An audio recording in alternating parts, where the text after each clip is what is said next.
Am I the asshole for explaining to my future sister-in-law why her kids would never receive anything from us? I, 27 female, have a brother, 33 male, who's been dating his girlfriend Sarah for 2 years, and he proposed a couple of months ago. Sarah has 2 kids from her previous relationship, an 8-year-old little boy and a 6-year-old little girl. I would say that my parents are not very close to Sarah and her kids, but we're all cordial and never had any problems before. My partner, myself, my brother, and Sarah attended an Easter dinner at my parents, and that's when the drama happened. Sarah's kids were at their father's, so Sarah used this celebration to confront us about my brother requesting a prenup. Basically, my brother explained to her that he expects them to sign a prenup, that only his biological kids will have the right to inherit anything from our family's assets. This is something that we as a family discussed before, and we all agree that only our children should receive assets or any money from our inheritance. My brother is free to pay for whatever he wants for his stepchildren out of his own money, but my children and his bio children will never have to share anything that our family has with them. Sarah claimed that we are being unfair and that we are treating her and her kids like some strangers instead of embracing them like family. She said that the normal and decent thing to do was for us to see her kids like my brother's kids, who should have equal rights to any children they may have together. I told her sure, after she gets married to my brother, she will become our in-law, and her kids will be my brother's stepchildren.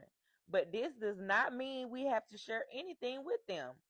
I asked her, will my future kids receive anything from her parents? I asked her, will my future kids receive anything from her parents or from their father's parents? She said no, obviously. And I asked her, then why would her kids be entitled to receive anything from us? Sarah said because they will be our family. So I told her that we have plenty of cousins that are also family, but I don't go around wishing to share my inheritance with them. There was a lot more back and forth between us, and Sarah was not letting this go. My brother asked her to stop because we were there to celebrate Easter, not have this kind of conversation. But she kept going, saying we needed to clarify once and for all. I told her, from where we stand, everything is clear, and it's only her who has a problem. She said we were greedy and cruel to some kids, and I snapped. I told her to deal with it. She is free to work her ass off and gather assets to leave to her children, but we will never divide anything outside our family, and she should not expect her children to be our problem or our burden to finance. I honestly feel she is very manipulative and using my brother for what she and her kids can get from him. But that's my brother's problem to decide if that's the kind of partner he wants. I just want to know, was I too blunt in telling the truth? Am I the asshole for explaining to my future sister-in-law why her kids will never receive anything from us? Personally, I think she's a gold digger.